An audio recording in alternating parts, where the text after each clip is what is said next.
Asham ashami shakke Fatuma ayani kango yomi usuma sarda ni suta sutuma kamne ke mundi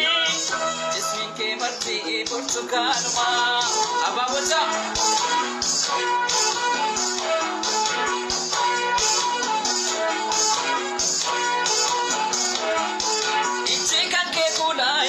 Sabi siar ke gagabi latte ko kabi badana menini na mali mana lokan de dubetan simula maredu biya ko wachina sona akati mi au jalati kana isota gagaban kaba dukana nakata kaba satama la tidu kana sama ke jalan kupana